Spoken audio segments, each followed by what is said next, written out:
नमस्कार विद्यार्थी मित्रांनो, आजच्या व्हिडिओमध्ये तुमचं स्वागत आहे. तर बघा या ठिकाणी आपण सुरू केलेलं आहे अध्ययन अध्यापनाचं बालमानसशास्त्र याचा या ठिकाणी दुसरं लेक्चर आहे. तर आज आपण वर्तन अभ्यासाच्या पद्धती अभ्यासणार आहोत. काय अभ्यासणार आहोत? वर्तन अभ्यास पद्धती. तर वर्तन अभ्यास पद्धतीमध्ये किती प्रकार पडतात? तर 2 प्रकार आहेत. मग ते कोणते आहेत? तर ते आहेत शास्त्रीय पद्धत. कोणती? शास्त्रीय आणि दुसरी आहे अशास्त्रीय.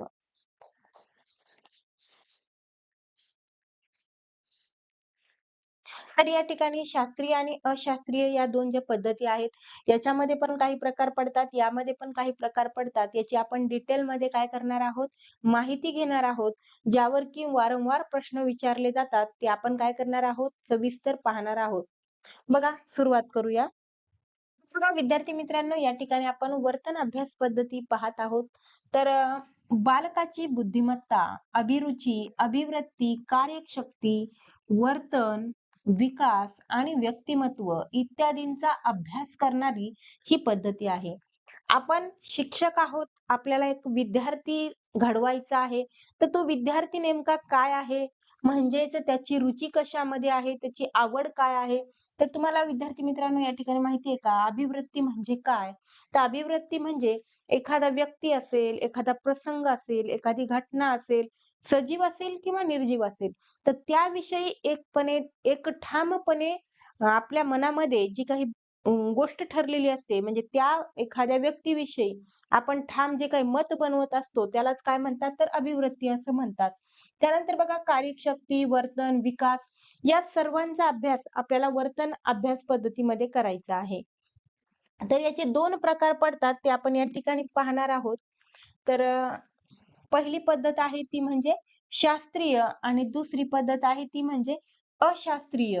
तर शास्त्रीय पद्धतीमध्ये प्रायोगिक पद्धत, जीवन वृत्तांत, सर्वेक्षण, वैकासिक आणि मनोविश्लेषण अशा पद्धतीच्या पद्धती कशामध्ये आहेत? तर शास्त्रीयमध्ये आहेत.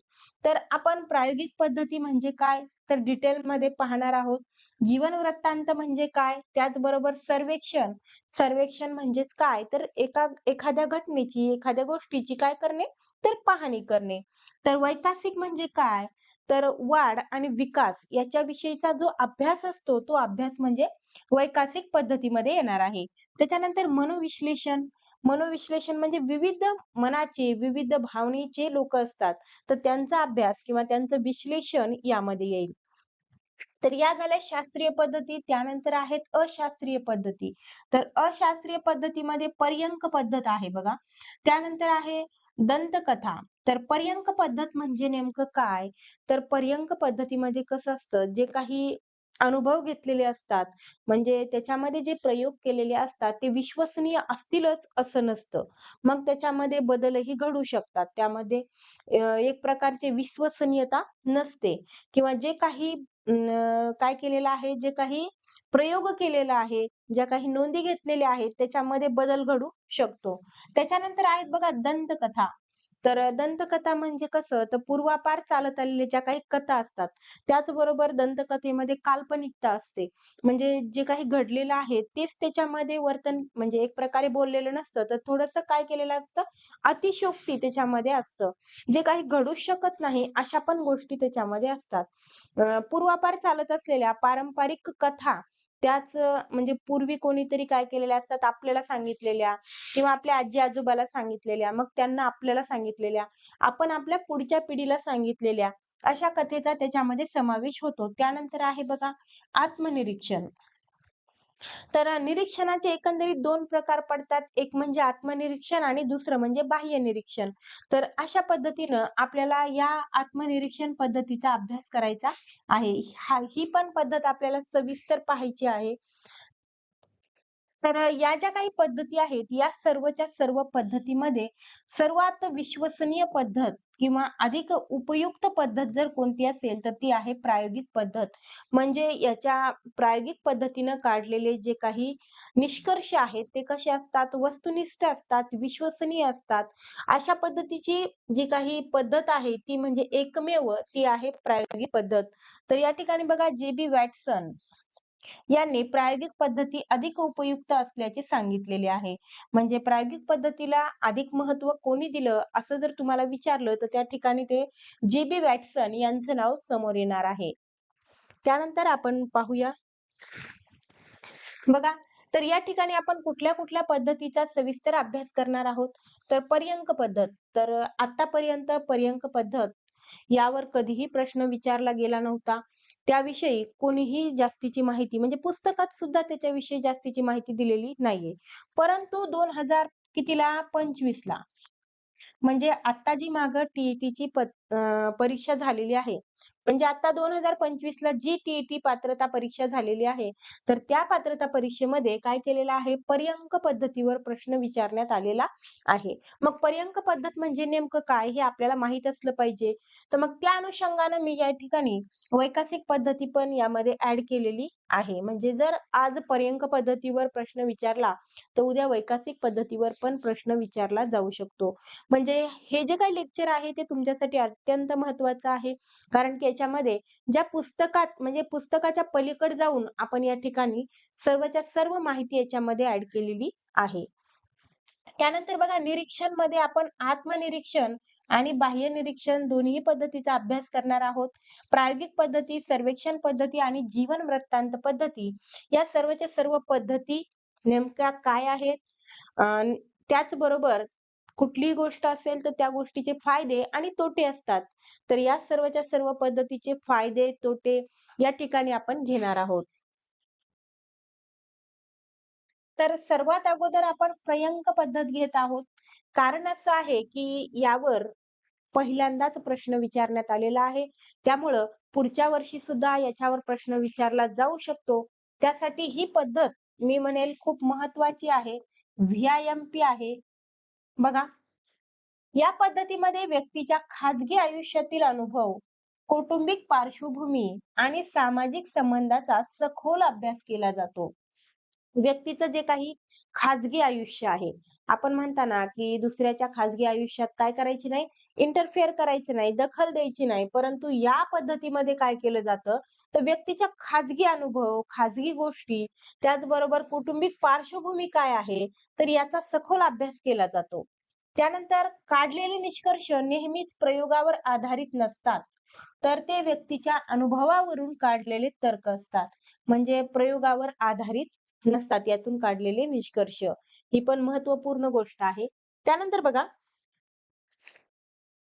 त्यानंतर आहे आत्मनिरीक्षण. म्हणजे निरीक्षणाचे 2 प्रकार. ते म्हणजे आत्मनिरीक्षण आणि बाह्य निरीक्षण. ते आपण सविस्तर पाहणारच आहोत.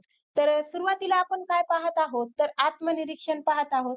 तर आत्मनिरीक्षणाचे जे जनक आहेत, ते कोण आहेत? तर बघा मी इथं लिहिते. William Wundt. कोण? विल्यम वुंट आणि टिचनेर. हे काय आहेत? या पद्धतीचे जनक आहेत. लक्षात असू द्या, बऱ्याच वेळेस आपल्याला अ, एखाद्या विशिष्ट पद्धतीचे जनक कोण आहेत? असा प्रश्न विचारला जातो. तर आत्मनिरीक्षण पद्धतीचे जनक आहेत विल्यम वुंट आणि टिचनेर. त्यानंतर बघा, नेमकी आत्मनिरीक्षण पद्धती काय आहे? तर अंतर्मुख होऊन, काय करून? अंतर्मुख होऊन स्वतःच्या अनुभवाचे निरीक्षण करणे, त्या अनुभवाचा वृत्तांत कथन करणे म्हणजेच आत्मनिरीक्षण. तर एखादी गोष्ट आहे, तर ती स्वतः काय करणे? स्वतःच्या अंतर्मनात जाऊन त्याचं निरीक्षण करणे, म्हणजे एक प्रकारे बघा, स्वतःच स्वतःच्या चुका निदर्शनास आणणे, की मी नेमकं कुठं चुकत आहे? माझं काय चुकत आहे? असं जेव्हा आपण स्वतःचं निरीक्षण करतात, त्यालाच काय म्हणतात? तर अंतर्निरीक्षण किंवा आत्मनिरीक्षण असं म्हणतात. त्यानंतर पहा, तर आत्मनिरीक्षण पद्धतीचे या ठिकाणी आपण फायदे किंवा गुण पाहत आहोत. मग आत्मनिरीक्षण पद्धतीनं नेमका काय फायदा आहे? कुठल्या पद्धतीचे फायदे आपल्या आयुष्यामध्ये आत्मनिरीक्षणाने होतात? तर जर एखादी व्यक्ती स्वतःचं आत्मनिरीक्षण करून कुठले निर्णय घेत असेल, तर त्या व्यक्तीला कुठलीही अडचण येऊ शकत नाही. कारण की स्वतःच्या चुका काय आहेत? जी व्यक्ती स्वतःच्या चुका मान्य करू शकते, ती व्यक्ती काहीही करू शकते. बघा, या पद्धतीत प्रयोग करणारा प्रयोजक, प्रयोग करणारा जो असतो त्याला बघा प्रयोजक म्हणतात. बऱ्याच जणाला आतापर्यंत ही कन्सेप्ट क्लिअर नाही, की प्रयोग करणाऱ्याला काय म्हणतात? प्रयोजक म्हणतात आणि ज्याच्यावर प्रयोग केला जात आहे किंवा करायचा आहे, त्याला काय म्हणतात? प्रयोज्य असं म्हणतात. या 2 व्यक्ती काय असतात? एकच असतात. कारण की प्रयोग करायचा आहे, उदाहरणार्थ स्वतःवरच आणि चुका पण आपल्याला काय म्हणजे प्रयोग करणारी व्यक्ती आणि प्रयोग ज्याच्यावर करायचा आहे, त्या दोन्ही व्यक्ती काय असतात? एकच असतात. हा एक काय आहे त्याच्यातला फायदा आहे. त्यानंतर बघा, व्यक्तीचे मन हीच प्रयोगशाळा असते. मन हीच काय असते? प्रयोगशाळा असते. इतर कोणत्याही साहित्याची आवश्यकता नसते. म्हणजे विशेष आपल्याला प्रयोगशाळेत जाऊन प्रयोग करण्याची गरज नाहीये. आपण ज्या ठिकाणी आहोत, जिथं बसलो, त्या ठिकाणी आपण काय करू शकतो? स्वतःचं आत्मनिरीक्षण करू शकतो, कुठल्याही साहित्याविना. त्यानंतर बघा, आत्मनिरीक्षण पद्धती बिनखर्चिक आहे. आता आपणच आपलं निरीक्षण करणार आहोत, कुठल्याही साहित्याची गरज नाही. म्हणजे ही पद्धती काय आहे? तर बिनखर्चिक आहे. कुठलाही खर्च लागणार नाही. त्यानंतर काही मनोव्यापार असे असतात, की त्याचा अनुभव स्वतः घेऊन तो व्यक्त करावा लागतो. तर या ठिकाणी काही अनुभव म्हणण्यापेक्षा उदाहरणार्थ जर आपण घेतलं, की आपलं काय दुखत आहे? पोट दुखत आहे किंवा आपलं डोकं दुखत आहे. तर या ठिकाणी तो जो अनुभव आहे, ती जी जाणीव आहे, ती जाणीव फक्त आपणच घेऊ शकतो. इतर कोणीही सांगू शकत नाही, की आपलं पोट किती दुखत आहे, आपलं डोकं किती दुखत आहे. दुसरंच काय तर तुम्ही डॉक्टर सुद्धा या ठिकाणी सांगू शकत नाही, की तुमचं किती प्रमाणात तुम्हाला इजा आहे, किती प्रमाणात तुम्हाला त्रास आहे तर. कुठलाही डॉक्टर असू द्या, त्याचं शिक्षण कितीही झालेलं असू द्या, जेव्हा तुम्ही त्या डॉक्टरकडे जाता, तेव्हा डॉक्टर तुम्हाला स्वतःच विचारतो, म्हणजे प्रश्न करतो, की नेमकं काय दुखत आहे? ते तुमच्या चेहऱ्याकडे बघून किंवा तुम्हाला चेक करून कधीही सांगू शकत नाही, की तुमचं काय दुखत आहे, किती प्रमाणात तुम्हाला त्रास आहे. तर हा जो अनुभव आहे, तो स्वतःलाच व्यक्त करावा लागतो. त्यानंतर बघा पुढचा फायदा आहे, आत्मनिरीक्षणामुळे आत्मदोष कमी करता येतात. समूळ नाहीसेही करता येतात. तर बघा, जर आपण आपल्या चुका स्वतः समजून घेत असू, तर आपल्या चुका आपल्याला काय करता येतात? दुरुस्त करता येतात. जर उदाहरण घ्यायचं झालं, तर समजा उदाहरणार्थ तुम्ही काय करत आहात? शिक्षक पात्रता परीक्षा देत आहात. तर तुम्हाला गेले 2 वर्ष जर तुम्ही पेपर देत आहात आणि तुम्हाला जर सारखे-सारखे किती मार्क येत आहेत? 88, 89 मार्क येत आहेत. मग तुम्ही काय करणार? तर स्वतः स्वतःचं निरीक्षण करणार, की मी नेमकं कोणत्या विषयामध्ये कमी पडत आहे? मला कुठल्या विषयामध्ये एव्हरेज कमी येत आहे? त्या विषयाचा तुम्ही काय करणार? जास्त अभ्यास करणार.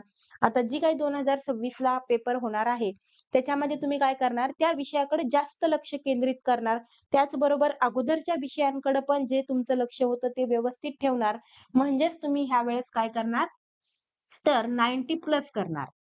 90 प्लस करणार म्हणजेच काय? तर तुम्ही टी-ई-टी काय करणार? क्वालिफाय होणार. म्हणजेच या ठिकाणी तुम्ही काय केल्या, तर तुमच्या ज्या काही चुका आहेत, त्या तुम्ही काय केलेल्या आहेत? दुरुस्त केलेल्या आहेत आणि त्यामुळं तुमचे जे काही दोष आहेत, ते होणार आहेत त्या ठिकाणी नाहीसे. तर अशा पद्धतीनं जर तुम्ही स्वतःचे दोष काय करू शकता? पाहू शकता, तर ते दोष तुम्ही काय करू शकता? दूरही करू शकता. त्यानंतरचा फायदा पहा, कोणत्याही वर्तन परिणामाचे सामान्यीकरण करण्यापूर्वी ते कितपत बरोबर आहे, याचा पडताळा आत्मनिरीक्षण पद्धतीने घेता येतो. म्हणजे एखादी जर गोष्ट आहे, ती कितपत बरोबर आहे, कितपत चुकीची आहे, या गोष्टीचा आपण काय करू शकतो? सामान्यीकरण करू शकतो किंवा त्या गोष्टी समजून घेऊ शकतो. म्हणजेच मात्र प्रेमाचे सामान्यीकरण करण्यापूर्वी मी ते आत्मनिरीक्षण करून पडताळून पाहू शकेन. तर आईचं प्रेम या ठिकाणी आपण काय करू शकतो? अनुभवू शकतो. त्या ठिकाणी पडताळून पाहू शकतो. त्यानंतर बघा, भावना आणि विचार यातील जिवंतपणा या पद्धतीमुळे आपण अनुभवू शकतो. तर भावना आणि विचार याच्यामध्ये जो काही जिवंतपणा असतो, जी काही जाणीव असते ती आपण या पद्धतीनं जाणून घेऊ शकतो किंवा या पद्धतीनं आपण ती अनुभवू शकतो. त्यानंतर आपल्याला पाहायचं आहे आत्मनिरीक्षण पद्धतीचे तोटे किंवा दोष. तर पहिला दोष पहा, आत्मनिरीक्षण करणे कठीण असते. तर कठीण का असते? तर स्वतः खरं म्हणजे आता तुम्ही पण अनुभवत आहात, की स्वतः स्वतःचे दोष दाखवणे किंवा चुका दाखवणे ही काय असते तर कठीण गोष्ट असते. आपण दुसऱ्याला नावं किती पण ठेवू शकतो, दुसऱ्याच्या चुका, उणिवा किती पण दाखवू शकतो. परंतु स्वतःमधली खोट दाखवणं किंवा स्वतःमधल्या चुका दाखवणं म्हणजे ही काय आहे तर कठीण बाब आहे, असं म्हणलं तरी हरकत नाही. बघा, पुढचा दोष आहे, तीव्र स्वरूपातील भावनांचे निरीक्षण तीव्रता कमी न होऊ देता करणे खरोखर कठीण आहे.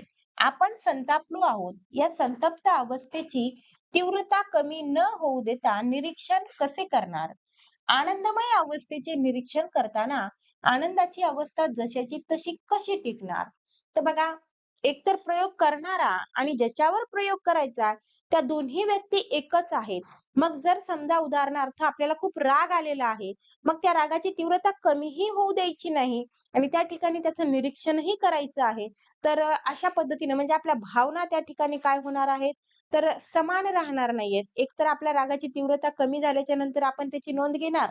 आपला जो काही राग आहे तो त्या ठिकाणी म्हणजे आपल्या रागाचा पहारा चढलेला असताना आपण निरीक्षणच करू शकत नाही. अशा पद्धतीचा तो एक काय आहे त्याचा दोष आहे. त्यानंतर बघा, अस्पष्ट मानसिक प्रक्रियेचे निरीक्षण करणे कठीण असते. म्हणजे ज्या काही मानसिक प्रक्रिया आहेत, ज्या की स्पष्ट दिसतच नाहीत, त्याचं पण निरीक्षण करणं काय असतं, कठीण असतं. त्यानंतर बघा, आत्मनिरीक्षण आत्मनिष्ठ असते. आत्मनिरीक्षण काय असते? आत्मनिष्ठ असते. व्यक्तिसापेक्ष असते. म्हणजे पर्सनल एखाद्या व्यक्तीविषयी असतं. इतरांना एखाद्या मानसिक प्रक्रियेबद्दल काय वाटते, ते आत्मनिरीक्षणाने पाहून अंदाज घेता येतो, हे ठीक आहे. पण ही पद्धती प्रत्येक वेळी बरोबर ठरणार नाही. म्हणून या पद्धतीचा उपयोग करून सामान्यीकरण करणे योग्य ठरणार नाही. जसं की आपण पाहिलं होतं, की एखाद्या गोष्टीचा अनुभव 2 व्यक्ती घेत आहेत. म्हणजे प्रत्येक व्यक्ती ही काय आहे, वेगळी आहे. एखाद्या व्यक्तीला एखादी गोष्ट चांगली दिसत असेल, तर तीच गोष्ट दुसऱ्या व्यक्तीला काय दिसू शकते, वाईट दिसू शकते. एखादी गोष्ट जर एखाद्या व्यक्तीला फायदेशीर वाटत असेल, तर दुसऱ्या व्यक्तीला ती काय दिसणार आहे, तर चुकीची दिसणार आहे, वाईट दिसणार आहे. अशा पद्धतीनं त्या ठिकाणी आपण दोन्ही व्यक्तीचं समान मत या ठिकाणी मांडू शकत नाही. त्यानंतरचा तोटा आहे, आत्मनिरीक्षण व्यक्तिगत असल्यामुळे व्यक्तीच्या कशाचा? आवडी-निवडीचा, वृत्तीचा, पूर्वग्रहाचा परिणाम यावर होत असतो. एकाच अनुभवासंबंधी 2 व्यक्तीचे आत्मानुभव भिन्न प्रकारचे असू शकतात. मी आत्ताच सांगितल्याप्रमाणे प्रत्येक व्यक्तीचे विचार वेगळे आहेत. त्यामुळं प्रत्येक व्यक्तीची आवड-निवड पण काय असणार आहे, वेगळी असणार आहे. मग या पद्धतीनं त्यांचे विचार पण काय असणार आहेत, वेगवेगळे असणार आहेत. ज्या व्यक्तीनं अनुभव घेऊन एखाद्या घटनेविषयी सांगितलं आहे, त्याच घटनेविषयी दुसऱ्याचे पण तसेच अनुभव असतील, असं आपल्याला म्हणता येणार नाही. त्यानंतर बघा, काही वेळा आत्मनिरीक्षण करणारी व्यक्ती तिला काय वाटले हे सांगण्याऐवजी तिला काय वाटायला हवे होते हे सांगण्याची दाट शक्यता असते. म्हणजेच काय तर सत्य अनुभूती लपवून इतरांना काय रुचेल ते सांगण्याकडे व्यक्तीचा कल असू शकतो. त्यामुळे या पद्धतीने काढलेले निष्कर्ष विश्वासार्ह नाहीत किंवा त्याच्यावर जास्तीचा विश्वास ठेवता येणार नाही. वस्तुनिष्ठ निष्कर्ष मानता येणार नाहीयेत. कारण कसं आहे, तर या ठिकाणी आपल्याला नेमकं काय वाटत आहे, हे सांगण्याऐवजी आपल्याला काय वाटायला हवं होतं, म्हणजे आपण या ठिकाणी स्वतःचं मत त्या ठिकाणी लपवून दुसरेच विचार या ठिकाणी मांडू शकतो. तर उदाहरण घ्यायचं झालं, तर बघा बऱ्याच स्त्रियांना काय होतं, मेकअप केल्याच्या नंतर सवय असते पहा, मी कशी दिसायले हे विचारण्याची.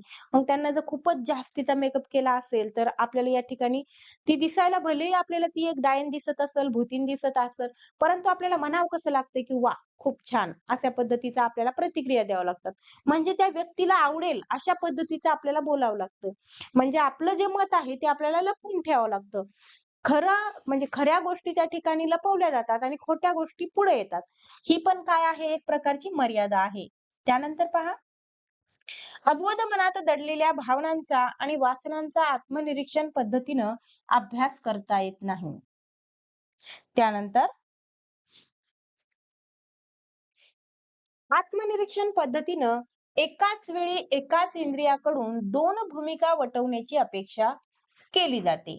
मनाला भावना अनुभवायची असते आणि निरीक्षणही करायचे असते. एका इंद्रियाला एकाच वेळी दोन भूमिका वटवणे अशक्य होते. प्रयोजक आणि प्रयोज्य ही एकच व्यक्ती असते. त्यामुळे आपली इंद्रिये ही एकच असतात. मग त्या ठिकाणी एकतर आपल्याला काय करायचं आहे, आपली जी भावना आहे, ती अनुभवायची पण आहे आणि दुसरीकडे त्याचं निरीक्षणही करायचं आहे. म्हणजे एका व्यक्तीला 2 कामं करायची आहेत. तर हे करणं काय होतं, अशक्य होतं किंवा कठीण होतं. त्यानंतर पहा, लहान मुले, मतिमंद व्यक्ती, वेडी माणसे आणि मानवेतर प्राणी इत्यादींच्या बाबतीत या पद्धतीचा वापर करता येत नाही. कारण की या व्यक्ती स्वतः काय करू शकतात, स्वतः काय करू शकत नाहीत, तर स्वतःचं आत्मनिरीक्षण करू शकत नाहीत. त्याचबरोबर ते आत्मनिरीक्षण करू शकत नाहीत, नोंदीही करू शकत नाहीत, तर ही पद्धती यांच्यासाठी उपयोगी ठरणार नाही. त्यानंतर प्रयोज्याच्या अस्थिर किंवा चंचल स्वरूपामुळे आत्मनिरीक्षण काय होणार आहे? शास्त्रीय होत नाही. म्हणजे ज्या व्यक्तीवर प्रयोग केला जात आहे, ती व्यक्तीचं मन कसं असेल? अस्थिर असेल. एका ठिकाणी टिकूनच राहत नसेल, खूप चंचल असेल, तर त्या ठिकाणी पण जे आत्मनिरीक्षण केलेलं आहे, ते शास्त्रीय पद्धतीनं होऊ शकत नाही. हा पण याचा दोष आहे. त्यानंतर पहा, ज्यावेळी भावनांचे स्वरूप संमिश्र असते, तेव्हा आत्मनिरीक्षण दोषपूर्ण होण्याची अधिक शक्यता असते. म्हणजे संमिश्र म्हणजे कसं? तर दुःखाची भावना, त्याचबरोबर आनंदाची भावना, रागाची भावना, अशा अनेक भावना जर संमिश्र स्वरूपात असतील, तर त्या ठिकाणी आत्मनिरीक्षण व्यवस्थित होऊ शकत नाही. म्हणजेच कसं? तर दोषपूर्ण होईल. त्यानंतर बघा, आत्मनिरीक्षण करणारी व्यक्ती अप्रामाणिक कशी असेल? अप्रामाणिक असेल म्हणजे खोटं बोलणारी असेल, जे वाटतंय ते लपवणारी असेल, तर त्या ठिकाणी काय होणार आहे? तर आत्मनिरीक्षण चुकीचं होणार आहे. त्यानंतर पहा, त्यानंतरची पद्धती आहे ती म्हणजे बाह्य निरीक्षण पद्धती. तर बाह्य निरीक्षण पद्धती नेमकी काय आहे? तर बघा आत्ताच आपण काय केलेलं आहे, आत्मनिरीक्षण पद्धती पाहिलेली आहे.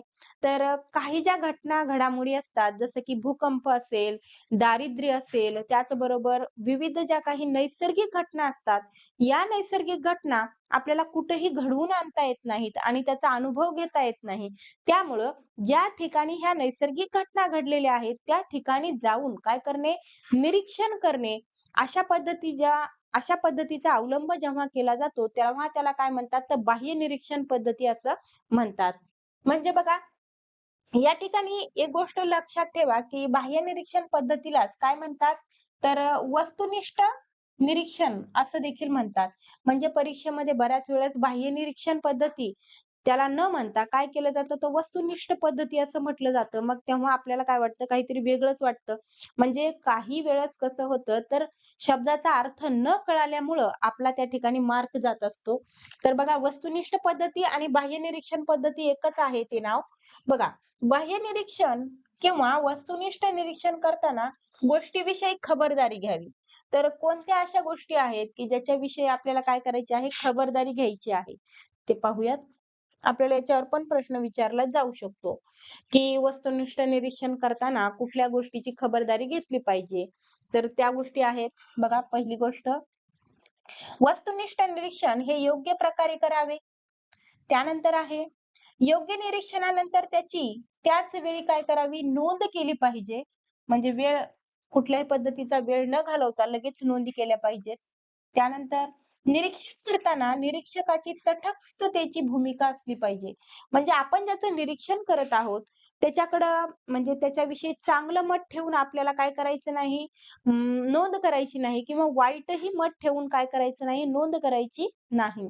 तर आपण कसे असलं पाहिजे, तटस्थ असलं पाहिजे. त्यानंतर निरीक्षण अचूक होण्यासाठी ते काळजीपूर्वक करावे.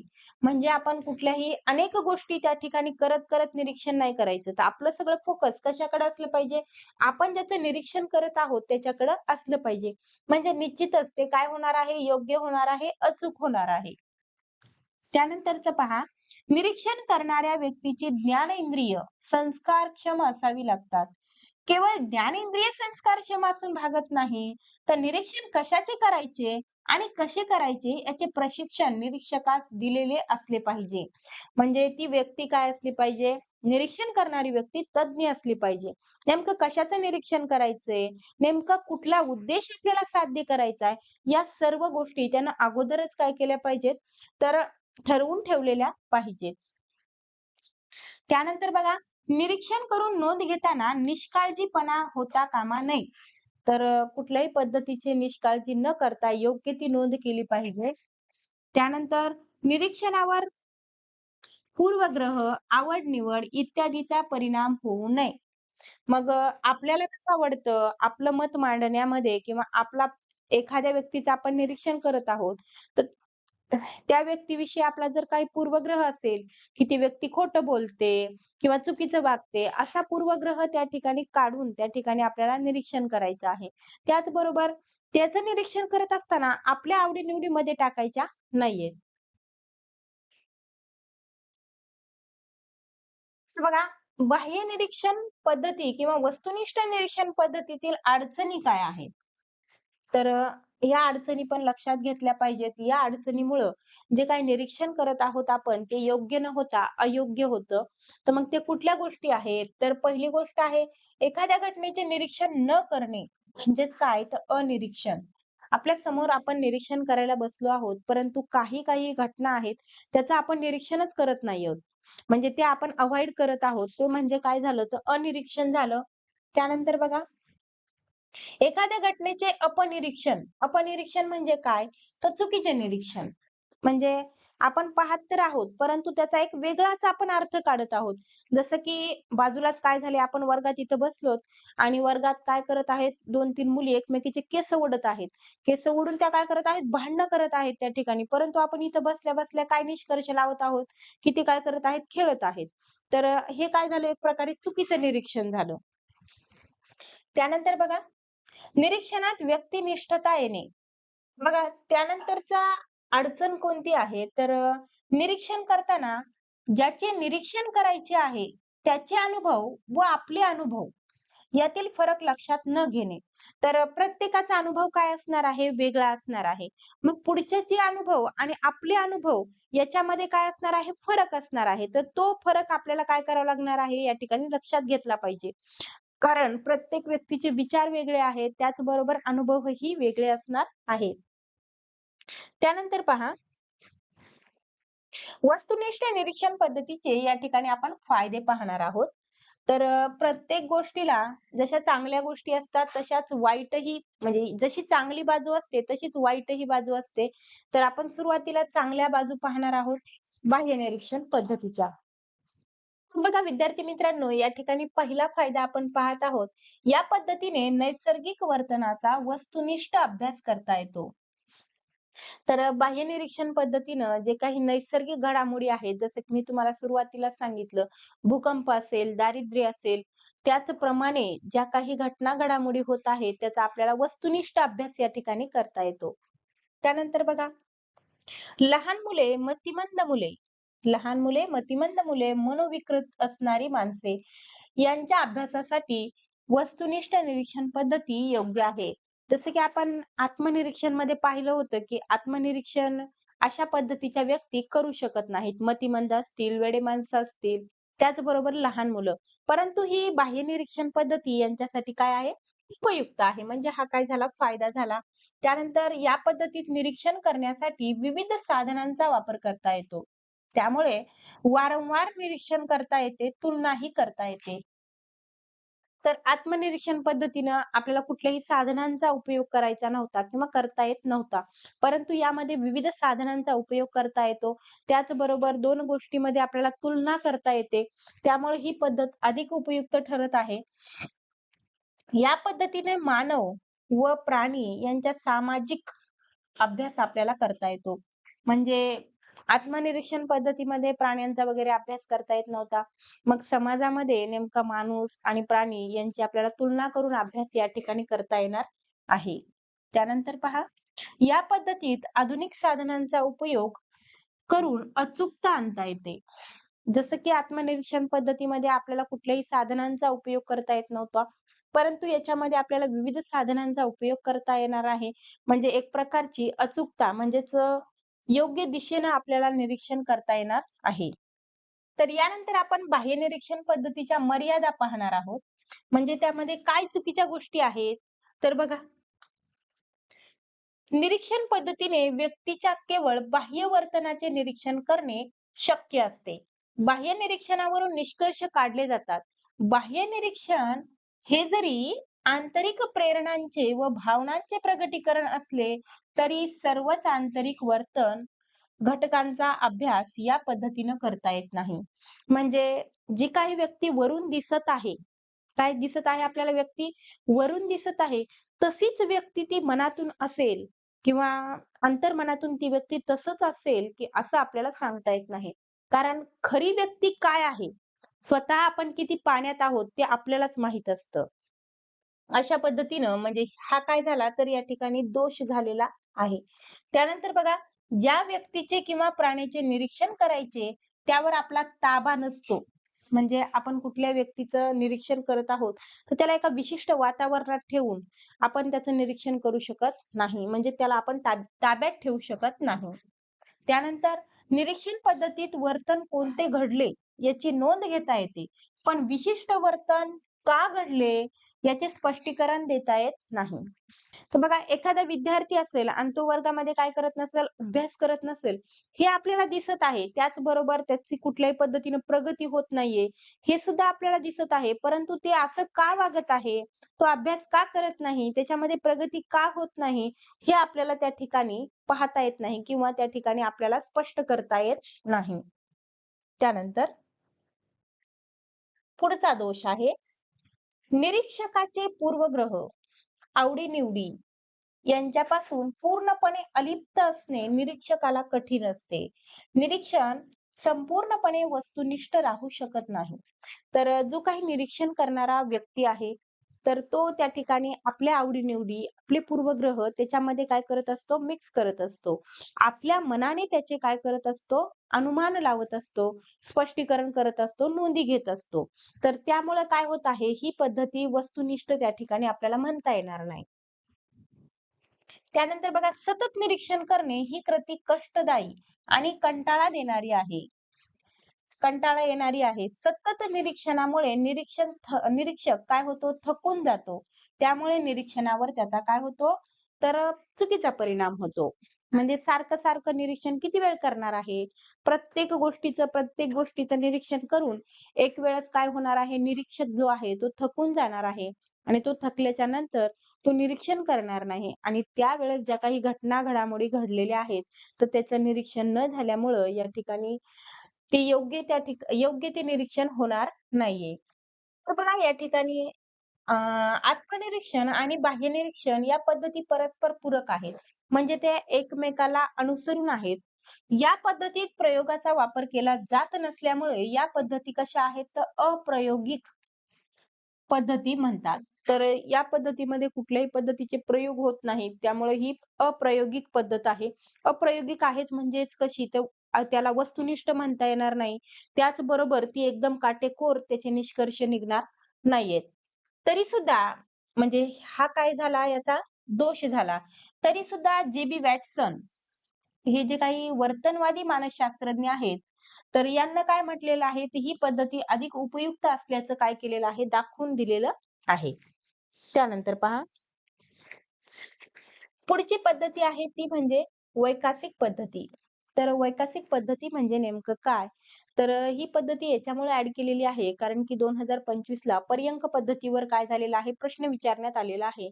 तर त्यामुळे आपण वैकासिक पद्धती पण घेतलेली आहे. यदाकदाचित यावर जरी प्रश्न विचारला, तरीही तुमच्या प्रश्नाचे मार्क जाऊ नयेत यासाठी. बघा, यात व्यक्तीच्या वाढीचा आणि विकासाच्या टप्प्यांचा काय केला जातो? अभ्यास केला जातो. तर एखादं विशेष काय मूल आहे, मग त्याची वाढ कशा पद्धतीनं होत आहे, त्याला कुठला अनुवंश लाभलेला आहे, त्याचा विकास कशा पद्धतीनं होत आहे, त्याला बाह्य परिसर कसा लाभलेला आहे, तर याविषयीचा म्हणजे वाढीचा आणि विकासाचा अभ्यास या पद्धतीमध्ये केला जातो. त्यानंतर पहा, प्रायोगिक पद्धती. पुढची पद्धती आहे ती म्हणजे प्रायोगिक पद्धती. तर या पद्धतीला व्हेरी, व्हेरी इम्पोर्टंट म्हटलं तरी चालेल. कारण की नेहमी या पद्धतीवर प्रश्न विचारला जातो. ही पद्धती वस्तुनिष्ठ आहे. यानं काढलेले निष्कर्ष कसे असतात? वस्तुनिष्ठ असतात, विश्वसनीय असतात. तर त्यामुळे ही पद्धती जास्तीत जास्त उपयोगाची असल्याची या ठिकाणी काय केलेलं आहे? दाखवून दिलेलं आहे, सांगितलेलं आहे. तर बघा, प्रायोगिक पद्धती ही शास्त्रशुद्ध पद्धती मानली जाते. त्याचबरोबर प्रायोग प्रयोग म्हणजे नियंत्रित वातावरणात केलेले निरीक्षण. तर जे काही प्रयोग घडत असतात ते विशिष्ट त्या ठिकाणी वातावरण निर्मिती करून प्रयोग केले जातात. तर कोणत्याही प्रयोगाचे किती तर 2 हेतू असतात. मग ते हेतू कोणते असतात? तर पहिला हेतू आहे प्रयोगाने काही नवीन शोधून काढायचे असते. काय करायचे असते? नवीन काहीतरी शोधायचं असतं. जसं की सायंटिस्ट लोकं करत असतात प्रयोग. त्यांना काय करतात? काहीतरी नवीन शोधून काढण्याच्या हेतूने काय करतात? प्रयोग करतात. त्याच्यानंतर दुसरा हेतू काय असते? तर जे अगोदर सिद्ध केलं आहे, ते काय करायचं? पडताळून पाहायचं आहे. तर यासाठी सुद्धा प्रयोग केले जातात. हे झाले प्रयोगाचे 2 हेतू. जर ही जी काही प्रायोगिक पद्धती आहे, तर या प्रायोगिक पद्धतीला विल्यम वुंट यांनी काय केलेली आहे? सुरुवात केली आहे. आपण पहिल्या लेक्चरला ते सर्व पाहिलेलंच आहे. तर प्रायोगिक पद्धतीमध्ये काय केलं जातं? तर 2 गट निर्माण केले जातात. काय केले जातात? 2 गट निर्माण केले जातात. हे जे काही 2 गट असतात, तर त्याच्यामध्ये पहिला गट कोणता असतो? तर बघा, पहिला गट असतो नियंत्रित. पहिला असतो नियंत्रित. आणि दुसरा काय असतो? तर प्रायोगिक. दुसरा गट कोणता असतो? तर प्रायोगिक. अशा पद्धतीनं हे 2 गट केले जातात. तर काय असतं नियंत्रित गटाला काय केलं जातं? तर पारंपरिक पद्धतीने शिकवलं जातं. नियंत्रित गटाला काय केलं जातं? पारंपरिक पद्धतीने शिकवलं जातं. पारंपरिक पद्धतीचा वापर हा नियंत्रित गटासाठी केला जातो. तर हे जे काही प्रायोगिक गट आहे, याला काय केलं जातं? आधुनिक पद्धतीने शिकवलं जातं. तर 2 समान गोष्टींचे गट केले जातात. मग 2 गट केल्याच्या नंतर या ठिकाणी 2 गट तर आपण केलेले आहेत. पहिला गट कोणता आहे? तर नियंत्रित गट आहे. कोणता आहे? नियंत्रित आहे. आणि दुसरा कोणता आहे? तर प्रायोगिक आहे. तर या ठिकाणी नियंत्रित गटाला काय केलं जातंय, तर आपण जे नेहमीच्या पद्धतीने शिकवतो, त्या पद्धतीनं शिकवलं जातं आणि प्रायोगिक पद्धतीला काय केलं जातं, तर आधुनिक पद्धतीचा वापर केला जातो. जसं की या ठिकाणी उदाहरण घ्यायचं झालं, तर एखादा समजा इंग्रजीची कन्सेप्ट आहे, ती सांगण्यासाठी किंवा इंग्रजीचं लेक्चर घेण्यासाठी नियंत्रित गटाला काय केलं जाणार आहे, तर ट्रान्सलेट मेथडनं आपण शिकूया. म्हणजे भाषांतर पद्धतीने शिकवणार आणि या ठिकाणी प्रायोगिक जी काही पद्धत म्हणजे प्रायोगिक जो काही गट आहे, तर या गटाला काय करणार आपण, तर थेट पद्धती आहे. म्हणजे डायरेक्ट मेथड आहे. त्या पद्धतीचा आपण उपयोग करणार. मग त्या ठिकाणी दोन्ही गटाला शिकवून झाल्याच्या नंतर त्यांची काय करणार आपण एक टेस्ट घेणार. मग त्या टेस्टमध्ये प्रायोगिक पद्धतीच्या गटामध्ये आपल्याला काय मिळणार आहे? निश्चितच बदल झालेला मिळणार आहे. तर अशा पद्धतीचं या ठिकाणी प्रायोगिक पद्धतीनं आपल्याला या 2 गट पाडून त्या ठिकाणी कोणामध्ये किती पद्धतीचा बदल झालेला आहे, ते आपल्याला या ठिकाणी समजून घेता येईल. त्यानंतर पहा, प्रायोगिक पद्धतीचे गुण वैशिष्ट्य. मग ही प्रायोगिक पद्धती कशा पद्धतीने उपयुक्त आहे, तिचे काय गुण वैशिष्ट्ये आहेत, ते आपण या ठिकाणी पाहणार आहोत. तर विद्यार्थी मित्रांनो, हे जे काही गुण वैशिष्ट्ये आहेत, ते खूप महत्त्वाचे आहेत. कारण बऱ्याच वेळेस खालीलपैकी प्रायोगिक पद्धतीचं कोणचं वैशिष्ट्य नाही किंवा खालीलपैकी प्रायोगिक पद्धतीचे वैशिष्ट्ये ओळखा, असा वारंवार प्रश्न विचारण्यात आलेला आहे. बघा, हे जे काही गुणवैशिष्ट्ये आहेत, हे तुम्हाला पाठच झाले पाहिजेत. प्रायोगिक पद्धती कशी आहे? वस्तुनिष्ठ आहे, शास्त्रशुद्ध पद्धत आहे. त्यानंतर या पद्धतीत पूर्वग्रहाला थारा नसतो. त्यानंतर बघा, या पद्धतीनं काढलेले निष्कर्ष वस्तुनिष्ठ आणि विश्वासार्ह असतात. तुलनात्मक पद्धतीनं अभ्यास करण्यासाठी ही पद्धती कशी आहे? उपयुक्त आहे. कशानं? तुलनात्मक पद्धतीनं अभ्यास या पद्धतीमध्ये करता येतो. त्यानंतर बघा, या पद्धतीने वर्तनाचा किंवा वर्तन बदलाचा सखोल अभ्यास करता येतो. म्हणजे एखाद्या विशिष्ट व्यक्तीमध्ये कशा पद्धतीचं वर्तन आहे आणि त्याच्यामध्ये कशा पद्धतीचा बदल झाला आहे. जसं की आपण पाहिलं नियंत्रित आणि प्रायोगिक 2 गट केलेले आहेत आणि प्रायोगिक गटामध्ये कशा पद्धतीनं वर्तन बदल झालेला आहे तो आपल्याला काय होतो? दिसून येतो. अशा पद्धतीनं आपल्याला त्यांचे निष्कर्ष काढता येतात. बघा प्रायोगिक पद्धतीनं काढलेले निष्कर्ष पडताळून पाहता येतात. सामान्यीकरण ग्राह्य आहे की नाही हे पण ठरवणे शक्य होते. तर आपण प्रायोगिक पद्धतीचा जो गट आहे, त्याच्यामध्ये काय होणार आहे, बदल होणार आहे, ते आपण या ठिकाणी काय करू शकतो, पडताळून पाहू शकतो, सामान्यीकरणही करू शकतो. त्यानंतर प्रायोगिक पद्धतीच्या मर्यादा. बघा ह्या पण तेवढ्याच महत्त्वाच्या आहेत. आपल्याला जर म्हणजे विचारलं किंवा प्रश्न आला, की खालीलपैकी कोणती प्रायोगिक पद्धतीची मर्यादा आहे, तर आपल्याला त्या मर्यादा माहीत असल्या पाहिजेत. बघा, प्रायोगिक पद्धतीत 2 समतुल्य गट करावे लागतात आणि हे समतुल्य गट निर्माण करणे किंवा मिळणे अत्यंत कठीण काम आहे. कारण समतुल्य म्हणजे समान गोष्टी असलेले गट आपल्याला त्या ठिकाणी करावे लागतात. मग तशा पद्धतीचे गट करणं काय होतं आपल्यासाठी कठीण काम असतं. प्रयोग करणारी व्यक्ती म्हणजेच प्रयोजक. प्रयोग करणारी व्यक्ती म्हणजे प्रयोजक. व्यक्ती तज्ञ असणे काय असते? आवश्यक असते. म्हणजे त्या व्यक्तीमध्ये जे काही ज्ञान आहे त्या गोष्टीचं ते असलं पाहिजे. ती व्यक्ती कशी असली पाहिजे? तज्ञ असली पाहिजे, पारंगत असली पाहिजे. त्यानंतर ज्या व्यक्तीवर प्रयोग केला जातो, त्या प्रयोज्य व्यक्तीची वृत्ती प्रयोगाला अनुकूल नसेल, तर भलतेच परिणाम आढळून येतात. अशा प्रयोगाचे निष्कर्ष विश्वासार्ह नसतात. जर समजा आपण ज्या व्यक्तीवर प्रयोग करत आहोत, म्हणजे ती व्यक्ती म्हणजे प्रयोज्य. मग ती जर व्यक्ती आपल्या प्रयोगाला अनुसरून वर्तन करत नसेल, तर त्या ठिकाणी भलतेच निष्कर्ष निघू शकतात. त्यानंतर बघा, प्रयोग करत असताना नियंत्रित परिस्थितीत नैसर्गिक प्रतिसाद मिळत नाही. तर ज्या काही नैसर्गिक घटना असतात, त्या आपण स्वतः घडवू शकत नाहीत. त्यामुळं नियंत्रित वातावरणामध्ये आपल्याला नैसर्गिक प्रतिसाद त्या ठिकाणी मिळणार नाहीये. त्यानंतर प्रयोगाच्या आंतरिक घटकावर आपण नियंत्रण ठेवू शकत नाही. उदाहरणार्थ, प्रयोज्याला प्रयोगाच्या वेळी थकवा आला, तर आपण काय करणार? बघा, आपण त्या ठिकाणी निरीक्षण करण्यासाठी, प्रयोग करण्यासाठी सज्ज आहोत. परंतु ज्याच्यावर आपल्याला प्रयोग करायचा आहे, त्या व्यक्तीनं जर आपल्याला त्या ठिकाणी सहकार्य नाही केलं, म्हणजे त्या व्यक्तीला राग आला खूप किंवा थकवा आला किंवा त्याच्या भावना वेगळ्याच असतील, तर त्या ठिकाणी आपण काय करू शकत नाहीत, योग्य ते निष्कर्ष काढू शकत नाही. म्हणजेच काय, तर आंतरिक घटकावर आपला त्या ठिकाणी ताबा नसतो. त्यानंतरची मर्यादा आहे, आपल्यावर प्रयोग केला जात आहे हे संबंधित व्यक्तीला समजल्यावर कृत्रिम प्रतिसाद मिळतात. म्हणजे बघा, प्रत्येक व्यक्ती ही काय करत असते, तर स्वतःला चांगलं दाखवण्याचा प्रयत्न करत असते आणि जर त्या ठिकाणी आपण त्या व्यक्तीचं निरीक्षण करत आहोत, हे जर त्या व्यक्तीला कळालं, तर ती व्यक्ती काय करणार आहे, तर स्वतःचे जे खरे गुण आहेत, ते लपवून दुसरेच गुण दाखवण्याचा प्रयत्न करणार आहे. म्हणजेच या ठिकाणी योग्य ते निष्कर्ष निघण्याऐवजी कृत्रिम त्या ठिकाणी काय होणार आहेत, नोंदी होणार आहेत. त्यानंतर पहा, काही समस्यांच्या बाबतीत प्रयोग करणे अशक्य असते. म्हणजेच कुठल्या समस्या आहेत त्या? तर आजूबाजूच्या वातावरणाचे मुलावर होणारे दुष्परिणाम अभ्यासायचे असतील, तर प्रयोगासाठी दूषित वातावरणात आपण मुलांना ठेवू शकत नाही.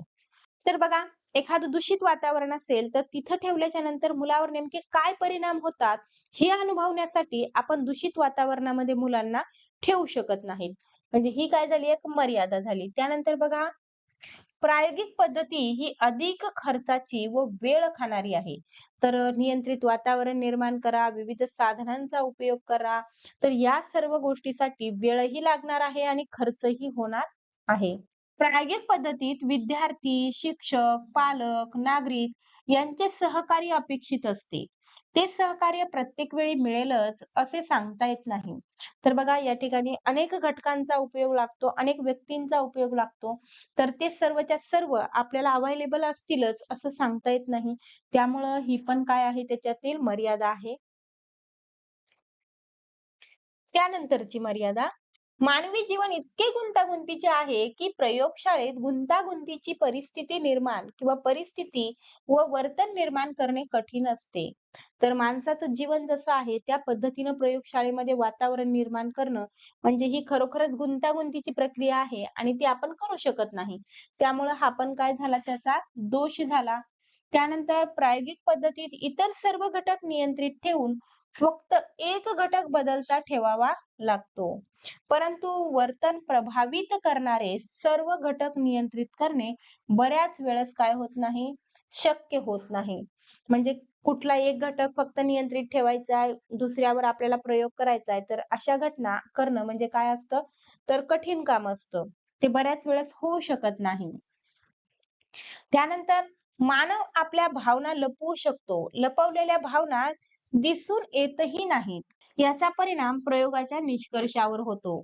तर एखादी व्यक्ती नेमकं काय लपवत आहे हे आपल्याला वरून तर दिसत नाही. त्याच्या अंतर्मनामध्ये आपण जाऊ शकत नाही. त्यामुळं या ठिकाणी जे निष्कर्ष निघणार आहेत ते चुकीचे निघणार आहेत.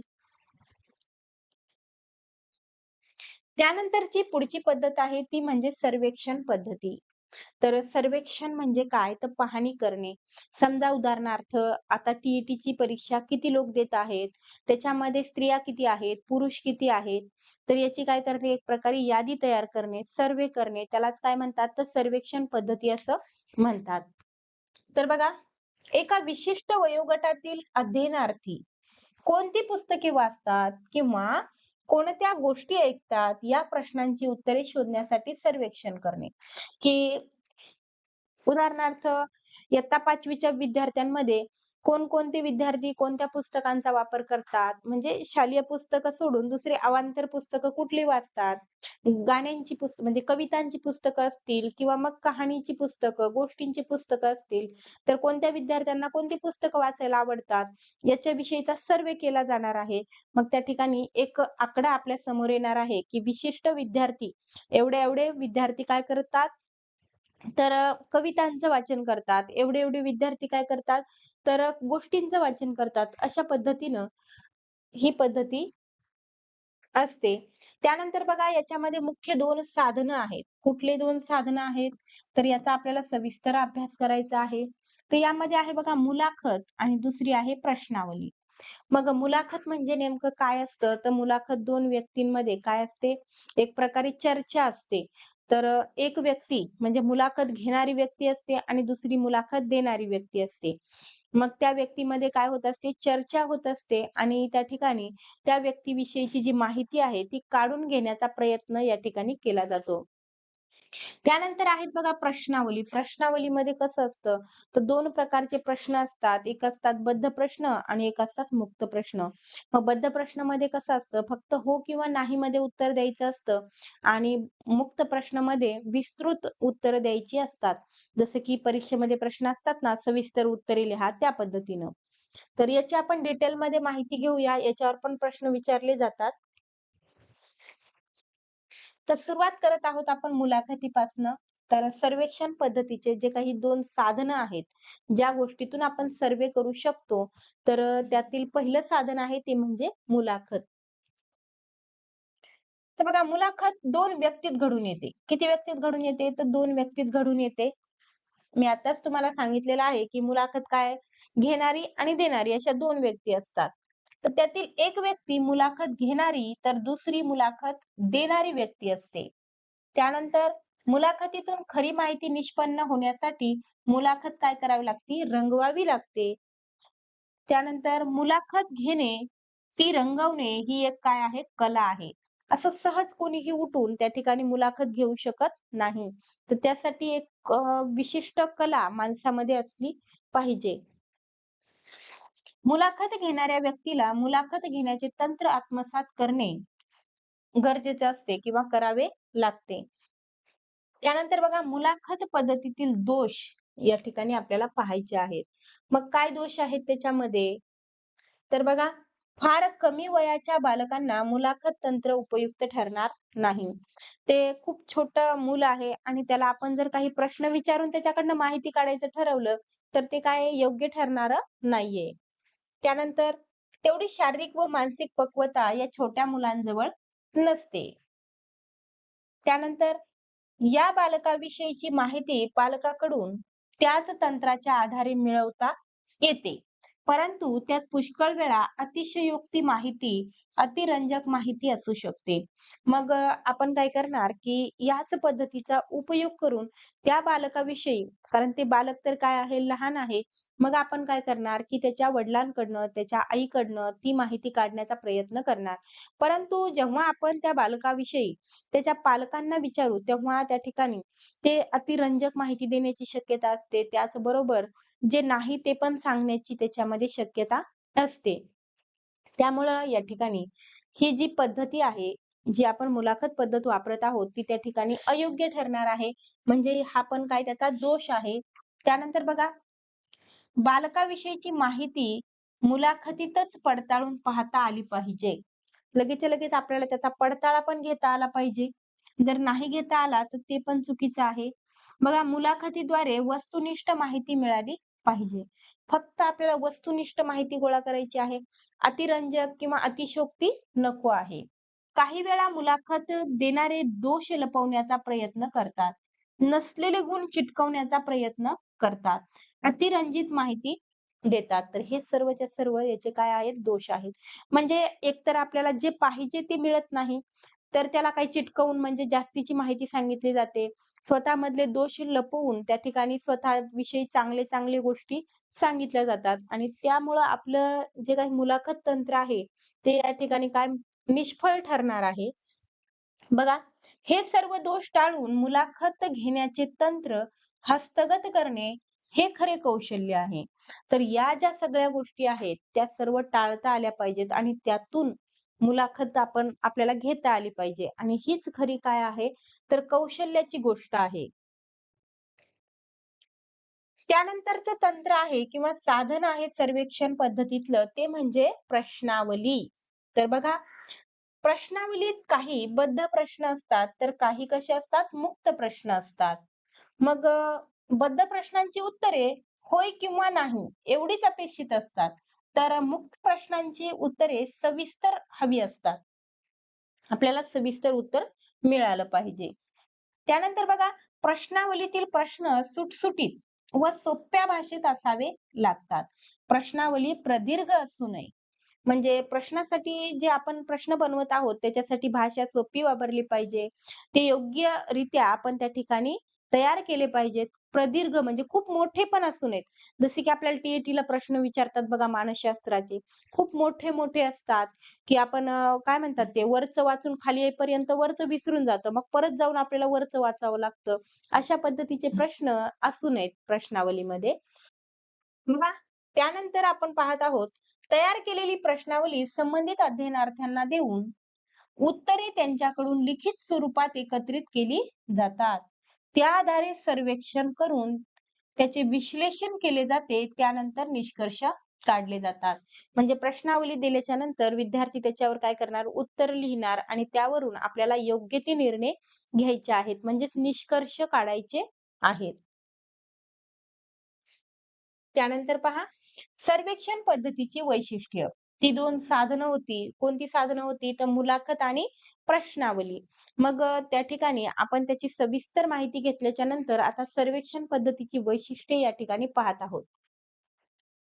बघा, सर्वेक्षण पद्धतीच्या आधारे विशिष्ट क्षेत्रातील सद्यस्थितीचे यथार्थ चित्र गुणात्मक किंवा संख्यात्मक उपलब्ध होऊ शकते. तर आपल्याला त्या ठिकाणी आपण जी माहिती घेतलेली आहे, एक तर तुम्ही मुलाखतीने घ्या किंवा प्रश्नावलीने घ्या. त्यामुळे काय होणार आहे, एक प्रकारची संख्या किंवा गुणात्मक माहिती आपल्या समोर येणार आहे. त्यानंतर या पद्धतीने थोड्या वेळात कमी श्रमात माहिती उपलब्ध करून घेता येते. त्यानंतर अध्ययनार्थ्याच्या गरजा, समस्या, आकांक्षा याचे वास्तव ज्ञान या पद्धतीने मिळवता येते. कारण आपण प्रश्न विचारून ती माहिती काय करू शकतो? अध्ययनार्थ्याकडून किंवा विद्यार्थ्यांकडनं ती घेऊ शकतो. सर्वेक्षणाद्वारे प्राप्त झालेल्या माहितीच्या तपशिलाचा क्रम लावता येतो. म्हणजे जी काही माहिती आपल्याला मिळालेली आहे, ती आपण योग्य क्रमाने लावू शकतो. विश्लेषण करता येते, पुढील योजना निश्चित करता येते. तर जे काही आपल्याकडे काय आलेली आहे, माहिती आलेली आहे, त्याच्यावरून आपल्याला पुढचं नियोजन देखील करता येऊ शकतं. त्यानंतर बघा सर्वेक्षणात समस्या निश्चित असते. समस्येचे हेतूही स्पष्ट असतात. अगोदरच आपण काय केलेलं असतं, ती समस्या निश्चित केलेली असते. त्याचा उद्देश निश्चित असतो. त्यामुळे त्या त्या ठिकाणी हेतू पण काय होत असतो, स्पष्ट होत असतो. त्यानंतरचं वैशिष्ट्य आहे, सर्वेक्षणाने माहितीचे संकलन केले जाते. विश्लेषण व अर्थान्वेषणही केले जाते किंवा अर्थान्वेषणही होते. त्यामुळे त्या माहितीच्या आधारे काढलेले निष्कर्ष विश्वासार्ह व वस्तुनिष्ठ असतात. त्यानंतर पहा, समस्येचे निराकरण करण्यासाठी सर्वेक्षण ही अत्यंत महत्वाची पद्धती. प्रश्नावली व मुलाखती किंवा अन्य साधनांच्या आधारे समस्येचे विमोचन लवकर करता येते. त्यानंतर संशोधनासाठी या पद्धतीचा वापर मोठ्या प्रमाणात केला जातो. तर सगळ्यात जास्त ही पद्धत कुठं वापरली जाते? तर संशोधनासाठी. त्यानंतर अध्ययनार्थ्याचे आरोग्य, अभ्यास विषयक सवयी, घरातील वातावरण यातून निर्माण होणाऱ्या समस्या याविषयी सर्वेक्षण पद्धतीच्या आधारे माहिती मिळवता येते. की एखादा अध्ययनार्थी असेल तर तो वारंवार काय होत आहे, आजारी पडत आहे. मग त्याच्या मागची काय कारणं आहे, त्याच्या घरचं वातावरण कसं आहे, त्याचा आजूबाजूचा परिसर कसा आहे, तर सर्वेक्षण पद्धतीनं याची आपल्याला माहिती मिळवता येते. सद्य परिस्थितीचे यथार्थ चित्रण सर्वेक्षण पद्धतीने केले जात असल्यामुळे ही पद्धती लोकमान्य पद्धती ठरली आहे. तर या पद्धतीनं जे काही आपण काय करणार आहोत, सर्वेक्षण करणार आहोत, ते सर्वांना मान्य असतं म्हणजे लोकमान्य असतं. त्यानंतर सर्वेक्षण पद्धतीच्या मर्यादा. मग सर्वेक्षण पद्धती ही फक्त चांगलीच आहे का? तर नाही. त्याचे काही दोषही आहेत, जे की आपल्याला परीक्षेत विचारले जाऊ शकतात. त्यासाठी लक्षपूर्वक पहा. बघा, सर्वेक्षण करताना वापरल्या जाणाऱ्या प्रश्नावलीत नेमके प्रश्न विचारावेत. म्हणजे की आपल्याला जी माहिती पाहिजे ती आपल्याला योग्य ती मिळू शकते. नेमके प्रश्न तयार केले तर अचूक माहिती मिळण्यास मदत होते.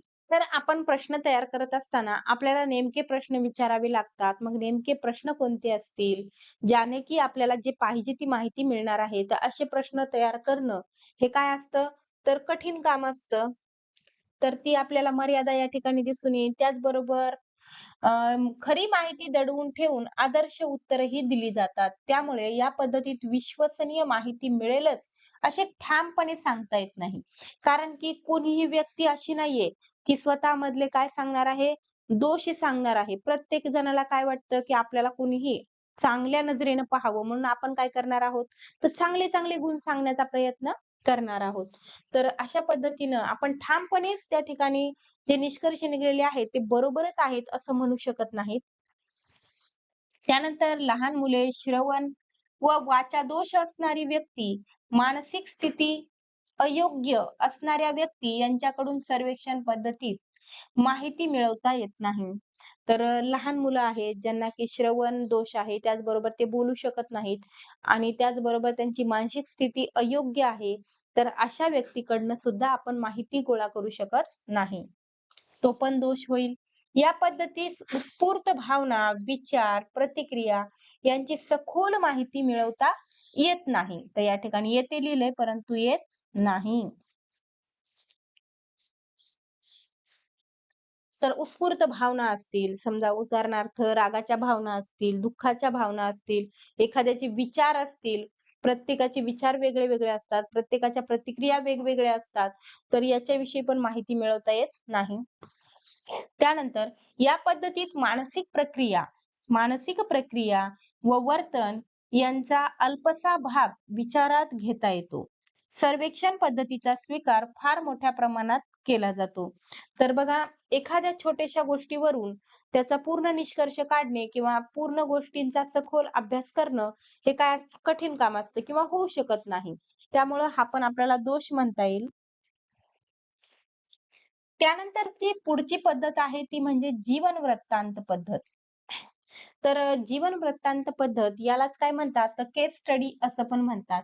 जसं की एखादी नामांकित व्यक्ती असेल, एखादा कलाकार असेल तर त्याविषयी जर आपल्याला माहिती गोळा करायची असेल, त्याचं बालपण कसं होतं, त्याचे अनुभव काय होते, त्याच्या घरची परिस्थिती कशी होती, तर याविषयी जर आपल्याला माहिती गोळा करायची असेल, तर आपण निश्चितच काय करणार, की त्याच्या आजूबाजूच्या परिसरातून आपण माहिती गोळा करण्याचा प्रयत्न करणार आणि मग ती लिहून काढणार. यालाच काय म्हणतात, तर जीवन वृत्तांत म्हणतात. त्या दुसरं उदाहरण कसं घेता येईल आपल्याला? आता बघा, एखादा विद्यार्थी असेल, तर तो काय वागत आहे, अतिशय विध्वंसक पद्धतीनं वागत आहे. तर मग त्याच्या मागची काय कारणं आहेत? तो नेमकं कुठं राहतो? त्याच्या आजूबाजूचा परिसर कसा आहे? त्याचा म्हणजे घरातलं वातावरण कसं आहे? त्याला लहानपणापासनं नेमकं कशा पद्धतीला सामोरं जावं लागलं आहे? अशा पद्धतीचा आपण त्या ठिकाणी अभ्यास करू शकतो. मग त्याच्यासाठी आपण काय करणार? त्याच्या आजूबाजूचा परिसर आहे, त्याचे शेजारी-पाजारी आहेत, त्याच्या घरचे व्यक्ती आहेत, त्याचे मित्रमंडळी आहेत, तर यांच्याकडून आपण काय करणार? ती माहिती गोळा करण्याचा प्रयत्न करणार. त्यालाच एकंदरीत काय म्हणतात? तर जीवन वृत्तांत असं म्हणतात. तर आपण सविस्तर पाहूया. बघा, जीवन वृत्तांत पद्धतीची वैशिष्ट्य. सगळ्यात अगोदर आपण वैशिष्ट्य घेऊया. बघा, अध्ययनार्थीच्या मनावर व्यक्तीचा व सभोवतालच्या परिस्थितीचा सतत परिणाम होत असतो. भूतकाळातील अथवा वर्तमान काळातील अशा कोणत्या गोष्टीचा अध्ययनार्थ्यावर परिणाम झाला आहे, ते या पद्धतीनं शोधून काढता येतो. तर बघा, अध्ययनार्थ्यावर म्हणजेच विद्यार्थ्यावर नेहमीच कुठल्या ना कुठल्या गोष्टीचा परिणाम होत असतो. मग त्याचं एखादं वर्तन हे काय झालं आपल्याला चुकीचं दिसत आहे, तर तो असं का वागत आहे याच्यासाठी आपण जीवन वृत्तांत पद्धतीचा अभ्यास करून त्या ठिकाणी त्या समस्येचं निराकरण करू शकतो. त्यानंतर पहा, व्यक्तीची किंवा व्यक्ती समूहाची माहिती संकलित करण्यासाठी संबंधित व्यक्ती व संस्थांचा भरभक्कम आधार घेतल्यामुळे वस्तुनिष्ठता येते. तर एखाद्या व्यक्तीविषयी किंवा व्यक्ती समूहाविषयी आपण आजूबाजूने काय करणार आहोत, माहिती गोळा करणार आहोत. तर त्यामुळं या ठिकाणी त्या माहितीमध्ये वस्तुनिष्ठता येण्याची शक्यता असते. संकलित केलेल्या माहितीचे निष्कर्ष काढून अध्ययनार्थ्याला त्याची समस्या सोडवण्यासाठी योग्य मार्गदर्शन करता येते. मग जर समजा आपल्याला जीवन वृत्तांतावरून कळलं, की विशिष्ट एका विद्यार्थ्याला अशा-अशा पद्धतीची समस्या आहे. तर ती समस्या सोडवण्यासाठी आपण त्या ठिकाणी काय करू शकतो, त्याला मार्गदर्शन करू शकतो. कदाचित आपण त्याला त्या समस्येपासून दूरही करू शकतो. त्यानंतर जीवन वृत्तांत पद्धतीच्या मर्यादा. तर पहिली मर्यादा पहा, एका व्यक्तीवर संपूर्ण लक्ष केंद्रित करणे किंवा करता येणे हे जसे खरे आहे, तशीच ती मर्यादाही ठरते. बघा, एखादा व्यक्ती किंवा एखादा विद्यार्थी वर्गात आता 30-40 विद्यार्थी असणार आहेत. जर आपण एकाच विद्यार्थ्यावर लक्ष केंद्रित केलं, तर त्या ठिकाणी बाकीच्या विद्यार्थ्यांचं काय? म्हणजेच ही पण काय आहे, तर मर्यादा आहे. त्यानंतर बघा, एका व्यक्तीला ती माहिती, निष्कर्ष व उपचार लागू होत असल्यामुळे या माहितीचे तसेच निष्कर्ष, उपचाराचे सामान्यीकरण करता येत नाही. तर एखाद्या व्यक्तीविषयी आपण काय केलेलं आहे, जीवन वृत्तांत काढून त्याच्या समस्या काढलेल्या आहेत. तर त्याच समस्या दुसऱ्याही विद्यार्थ्याला असतील असं नाहीये. प्रत्येकाच्या समस्या वेगवेगळ्या असणार आहेत. तर त्याच समस्येचा उपयोग आपल्याला सगळ्या वर्गावर करता येणार नाहीये.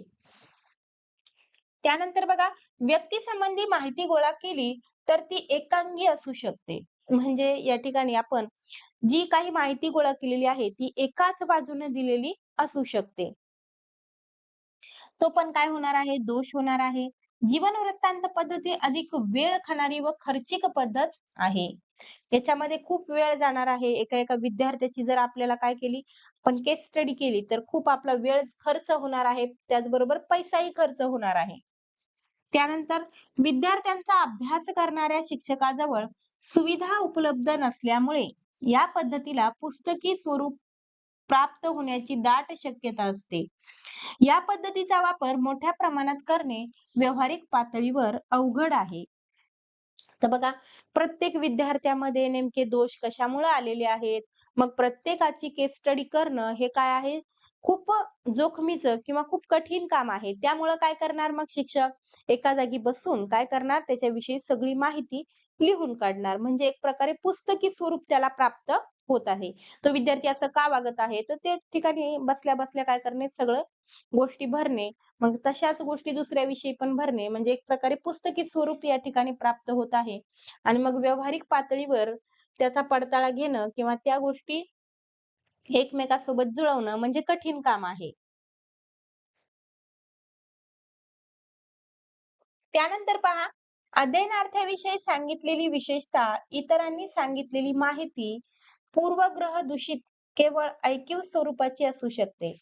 तर एखाद्याकडनं आपण माहिती काढत आहोत, मग त्यानं त्या विद्यार्थ्याविषयी पूर्वग्रह ठेवून जर आपल्याला माहिती दिली, तर चुकीची माहिती आपल्याला मिळणार आहे. अध्ययनार्थाच्या जीवनातील काही प्रसंगाची व घटनांची नोंद घेतली गेली नसेल किंवा त्या प्रसंगाची उपेक्षा झाली असेल, तर त्याकडे दुर्लक्ष झाले असेल, तर त्याचे निष्कर्ष विपरीत होतात.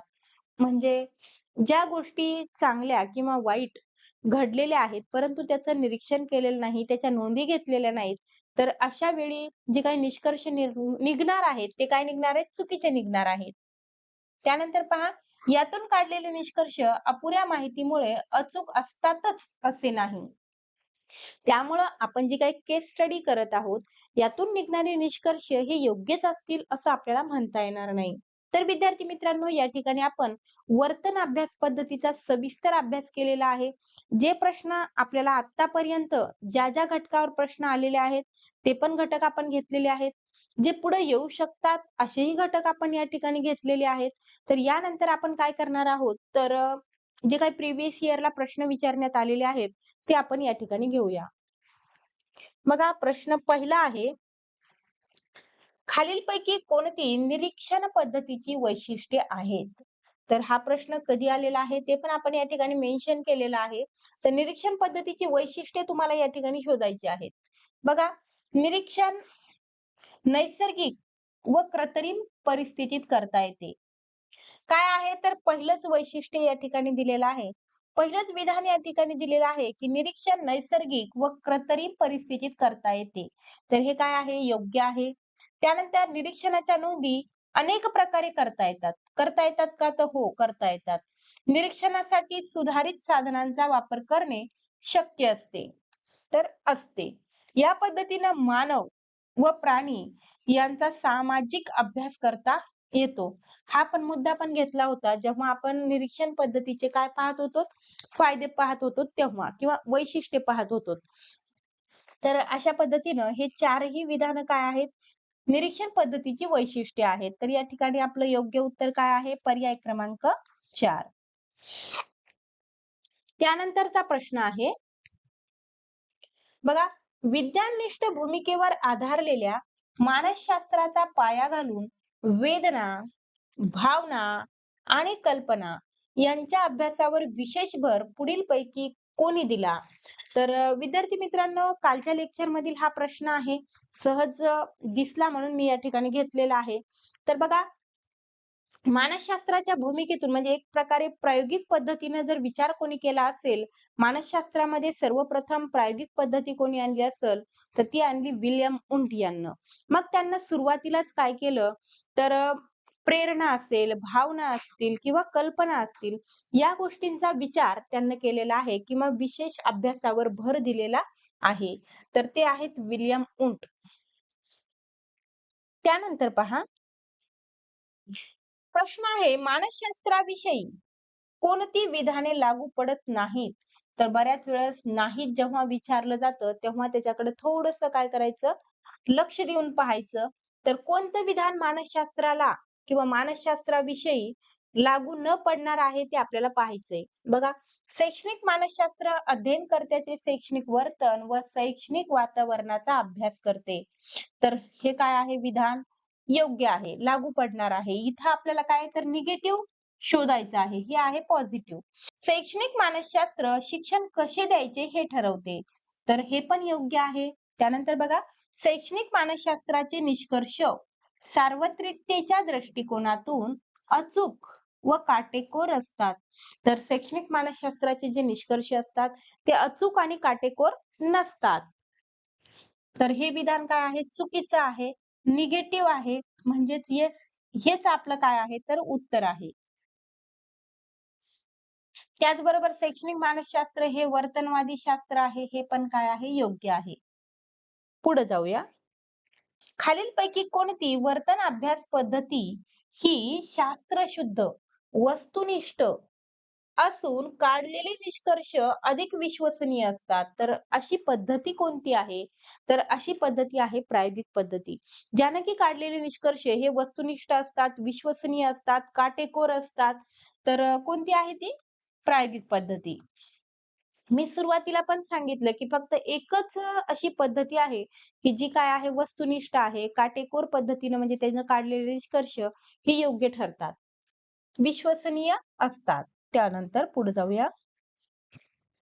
प्रश्न आहे, प्रायोगिक पद्धतीविषयी खाली दिलेल्या बाबीतून कोणती बाब कशी आहे? तर अयोग्य आहे.